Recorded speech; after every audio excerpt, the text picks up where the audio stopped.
حادثة تهز مدينة القنيطرة قبل لحظات. تعرض 150 عامل وعاملة لحالة اختناق داخل مصنع للكابلاج بسبب تسرب غاز. قد تم نقل جميع المصابين إلى مستشفى الزموري بالقنيطرة لتلقي الإسعافات اللازمة. شهدت المنطقة الصناعية بالقنيطرة صباح يوم الاثنين حالة استنفار قصوى عقب حادث اختناق جماعي داخل وحدة صناعية متخصصة في صناعة الكابلاج، مما خلف موجة من الهلع والقلق وسط العاملات وأطر المصنع.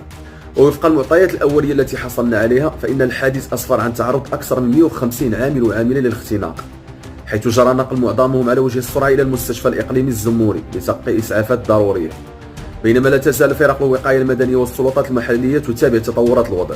ورجحت مصادر ميدانية أن يكون سبب الحادث ناتجا عن تسرب غازي داخل فضاء العمل، في وقت لم تصدر في إدارة المصنع أو السلطات المختصة أي توضيح رسمي حتى الآن. كما استنفر الحادث عائلات العاملات اللواتي توافدن بأعداد كبيرة إلى محيط المصنع والمستشفى وسط حالة من القلق والترقب، فيما أثارت الواقعة موجة استياء واسعة بين أهالي الضحايا